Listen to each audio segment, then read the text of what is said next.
ಅಂತಂದ್ರೆ ಒಂದು ಹೆಣ್ಮಗಳಾಗಿ ಅವರ ಕಷ್ಟಕ್ಕೆ ಭಗವಂತ ಪ್ರತಿಫಲ ಕೊಟ್ಟಿದ್ದಾನೆ, ಕೊಡಲಿ. ನಿಮ್ಮ ಏನಂತೀರಿ, ಇದು ಬಂದುಬಿಟ್ಟು ತಗೊಂಡಿರ್ತಕ್ಕಂಥ ಸೆಮೆನ್ ಬಂದುಬಿಟ್ಟು ಜಫ್ರಾಬಾದಿ ಕೋಣಕ್ಕೆ ಇದು ಇದಾಗಿರೋದು.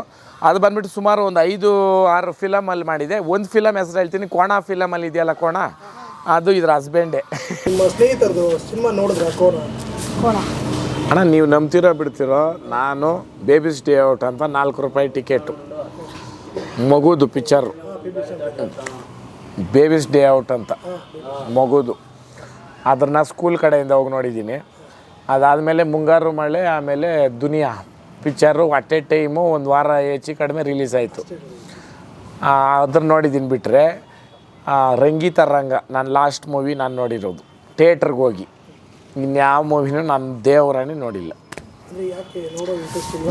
ನನಗೆ ಈ ದನ ಕರು ಹೇಳ್ರಿ ಎಷ್ಟು ದೂರನ ಇರಲಿ ಹೋಗ್ತೀನಿ, ಇದ್ರ ಬಗ್ಗೆ ನಾನು ಹೋಗಿಲ್ಲ. ಇರೋದು ಹೇಳಬೇಕು, ಸುಮ್ಮನೆ ಅದು ಮಾಡಿದಿರಿ ಇದು ಮಾಡಿದಿರಿ ಅನ್ನೋದು ಇಲ್ಲ.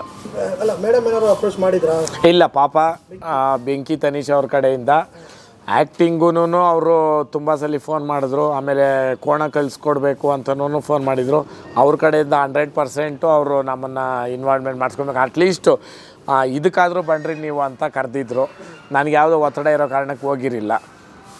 ಇವಾಗ ನೋಡಿರಿ, ಸಮಯ ಸಂದರ್ಭ ಹೆಂಗೆ ಬಂತು ಅಂದರೆ, ಅವರು ಫಿಲಿಮಲ್ಲಿ ಆ್ಯಕ್ಟ್ ಮಾಡಿರೋ ಕೋಣನ ಮಗಳು ಮತ್ತು ಅದರದ್ದು ಇದಾಗಿರ್ತಕ್ಕಂಥ ಒಂದು ಎಮ್ಮೆನೇ ತಗೊಂಡಿದ್ದೀರಿ. ಹಂಗೆ ಅದರಲ್ಲಿ ಕೋನ ಮಾಡುವಾಗ ನಿಮ್ದೇನಾದ್ರು ಇನ್ವಾಲ್ವ್ಮೆಂಟ್ ಇತ್ತಾ? ನೀವು ತರಿಸ್ಕೊಡೋದಾಗಿರ್ಬೋದು? ಅದೇ ನಮ್ಮ ಸ್ನೇಹಿತರದು ಅವರೇ ಇದು ಮಾಡಿಕೊಂಡು ಕರೆಸ್ಕೊಂಡಿದ್ದಾರೆ. ಹೌದು, ನನಗೆ ಹೇಳಿದರು. ಆ ಟೈಮಲ್ಲಿ ನಾನು ಬ್ಯುಸಿ ಇದ್ದೆ.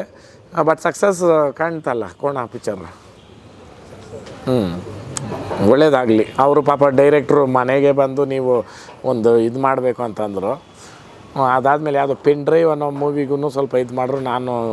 ನನಗಷ್ಟು ಆ್ಯಕ್ಟಿಂಗು ಅದು ಆ ಫೀಲ್ಡ್ ಬಗ್ಗೆ ಅಷ್ಟು ಗೊತ್ತಿಲ್ಲ. ಯಾರು? ಬೆಂಕಿ ಅವರು ಪ್ರೊಡ್ಯೂಸರ್ ಆಗಿ ಮಾಡಿದ್ದಾರೆ ಕೋನದಲ್ಲಿ. ಹೌದಾ? ಅವರೇ ದುಡ್ಡಕ್ಕಿದ್ದು ಗೊತ್ತಿದ್ದಾರೆ, ಹೇಳ್ತಾ ಇದ್ದರು. ನಾನೇನು ಅಷ್ಟು ಕೇಳ್ಕೊಳಕ್ಕೆ ಹೋಗಿಲ್ಲ. ಸಕ್ಸಸ್ ಸಿಕ್ತು, ಒಳ್ಳೇದಾಗಲಿ. ಇನ್ನು ದೊಡ್ಡ ಮಟ್ಟದ ಮೂವಿ ಮಾಡಲಿ ಅಂತ ಹೇಳ್ತೀನಿ. ಒಬ್ರು ಯಾರೋ ಸ್ನೇಹಿತರು ಬೆಳೀತಾ ಇದ್ದಾರೆ ಅಂತಂದರೆ ನಮ್ಮ ಕೈಯಲ್ಲಾದರೆ ಸಹಾಯ ಮಾಡೋಣ, ಇಲ್ಲ ದೂರ ನಿಂತು ಪ್ರೋತ್ಸಾಹ ಮಾಡೋಣ. ಬೇರೆ ಥರ ಮಾತಾಡೋದು ಬೇಡ.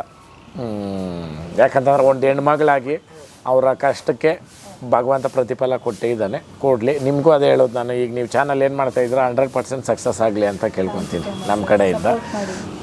100% ಆಗುತ್ತೆ. ಬಟ್ ಕಂಟೆಂಟು ತಗೊಳೋದಿರ್ಬೋದು, ನೀವು ತೋರಿಸೋದಿರ್ಬೋದು, ಒರಿಜಿನಲ್ ಕಂಟೆಂಟ್ ಕೊಡ್ರಿ. ಯಾಕಂತಂದರೆ ಹೇಳೋದೊಂದು ಮಾಡೋದೊಂದು ಜನನೂ ಜಾಸ್ತಿ. ಆಮೇಲೆ ಕ್ಯಾಮ್ರಾಗಳು ನೋಡಿದ ತಕ್ಷಣ ಕಾನ್ಷಿಯಸ್ ಆಗಿ ಮಾತಾಡೋರು ಒಂದು ಕಡೆ ಆದರೆ, ಕ್ಯಾಮ್ರಾನೇ ಏನು ಇಲ್ಲ ಅಂತ ಮಾತಾಡೋರು ಒಂದಷ್ಟು ಜನ ಇರ್ತಾರೆ.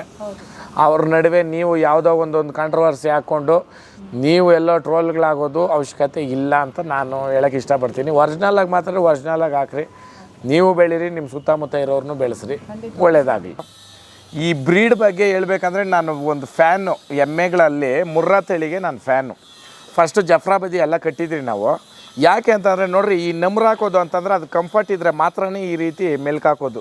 ಎಮ್ಮೆ ಇರ್ಬೋದು, ದನ ಇರ್ಬೋದು, ಓರಿ ಇರ್ಬೋದು. ಅದೆಷ್ಟು ಕಂಫರ್ಟಬಲಾಗಿ ನಿಂತಿದೆ ಅಂತಂದರೆ ಅದಕ್ಕೆ ಹೊಸ ಜಾಗ ಅನ್ನೋದೇ ಮರ್ತೋಗೈತೆ.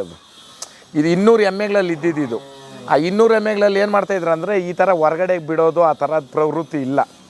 ಇದು ಬಂದಾಗಿಂದ ನಾನು ಸುಮ್ಮನೆ ಹಂಗೆ ಪಾಡಿ ಅಂದ್ಬಿಟ್ಟು ಸುಮ್ಮನೆ ಅವ್ರು ಹಿಂದಿನಲ್ಲಿ ಮಾತಾಡ್ತಾರೆ ಅಂತ ಮಾತಾಡಿದ್ದೆ ಅಷ್ಟೇ. ನೋಡಿರಿ, ಪ್ರಾಣಿ ಅನ್ನೋದು ಎಷ್ಟು ಸೂಕ್ಷ್ಮ, ಎಷ್ಟು ಇದು ಅನ್ನೋದಕ್ಕೆ ನೋಡಿರಿ ಈ ಎಮ್ಮೆ ಕಾರಣ. ಇವಾಗ ನಾನು ಹೇಗೆ ಯಾವ ಕಡೆ ಕರ್ಕೊಂಡೋದ್ರೆ ಆ ಕಡೆ ಬರುತ್ತೆ. ಮೂಗ್ದಾರ ಕೂಡ ಹಾಕಿಲ್ಲ, ಅಷ್ಟು ಪ್ರೀತಿ. ಆಮೇಲೆ ಇದು ಫಸ್ಟ್ ಲ್ಯಾಕ್ಟೇಷನಲ್ಲಿ 10 ಲೀಟ್ರ್ ಕೊಟ್ಟಿದ್ದೆ. ಈ ಸೆಕೆಂಡ್ ಲ್ಯಾಕ್ಟೇಷನ್ನಲ್ಲಿ ಸರಾಸರಿ 25 ಲೀಟ್ರು 2 ಟೈಮಿಂದ ಕರೆಯುತ್ತೆ. ಇವೆಲ್ಲನೂ ಹೆಂಗೆ ಅಂತಂದರೆ ಕಾಂಪಿಟೇಷನ್ ಪರ್ಪಸ್ಸು ಇರ್ತಕ್ಕಂಥ ಎಮ್ಮೆಗಳು. 200 ಎಮ್ಮೆನಲ್ಲಿ 1 ಎಮ್ಮೆ ಇದು ನಾನು ತಗೊಂಡಿರೋದು. ಇದು ಬ್ರೀಡ್ ವೈಸ್ ಇರ್ಬೋದು, ಮತ್ತು ಇದ್ರ ಕ್ವಾಲಿಟಿ ಅಲ್ಲಿಂದ ಇಟ್ಕೊಳ್ರಿ, ನಾನು ಇಲ್ಲೇ ತೋರಿಸ್ತೀನಿ. ಇದ್ರ ಗಾತ್ರ ಇರ್ಬೋದು, ಆಮೇಲೆ ಮೇಯ್ನ್ ಇದ್ರ ನೇಚರ್ ನೋಡ್ಬೋದು ನೀವು. ನೇಚರ್ ನೋಡ್ಬೋದು ನೀವು, ಫ್ರೆಂಡ್ಲಿ ನೇಚರು. ಒಬ್ರು ಆರಾಮಾಗಿ ಮಲ್ಕೊಬೋದು, ಇರಮ್ಮ, ಒಬ್ರು ಆರಾಮಾಗಿ ಮಲ್ಕೊಬೋದು. ಬಟ್ ಈ ನೇಚರ್ಗೇನೇನೇ ದುಡ್ಡು. ನಾವೇನು 5.5 ಲಕ್ಷ ಕೊಟ್ಟು 2 ಎಮ್ಮೆ ತಗೊಂಡ್ರೆ ಆ ದುಡ್ಡು ನಾವು ಕೊಡ್ತಾ ಇರೋದು ಅದ್ರ ಬ್ರೀಡ್ಗೆ ಮತ್ತು ಅದ್ರ ಕ್ವಾಲಿಟಿಗೆ. ಇಷ್ಟು ಮಾತ್ರ. ನಮ್ಗೆ ನಾಟಿ ಲೋಕಲ್ ಎಮ್ಮೆ, ಒಗ್ಗಿರೋ ಎಮ್ಮೆ ಕೂಡ ನಿಂತ್ಕೊಳಲ್ಲ. ಇದು ಒರಿಜಿನಲ್ಲು ಬ್ರೀಡ್ ಬಂದು ಹರಿಯಾಣದು. ಈಗ ನಾವು ಗೋಪಾಲ್ ನಾಯ್ಡು ಅವ್ರ ಶೆಡ್ಡಲ್ಲಿ ತಗೊಂಡ್ರಿ. ಅವರು ಒಂದು 250 ಎಮ್ಮೆ ಒಡೆಯವರು. ಎಮ್ಮೆಗಳದ್ದೇ ಮೇಯ್ನ್ ಕಾನ್ಸೆಪ್ಟ್ ಅವ್ರದ್ದು. ಇದ್ರ ಏನಂತೀರಿ, ಇದು ಬಂದುಬಿಟ್ಟು ತಗೊಂಡಿರ್ತಕ್ಕಂಥ ಸೆಮೆನ್ ಬಂದುಬಿಟ್ಟು ಜಫ್ರಾಬಾದಿ ಕೋಣಕ್ಕೆ ಇದು ಇದಾಗಿರೋದು. ಅದು ಬಂದುಬಿಟ್ಟು ಸುಮಾರು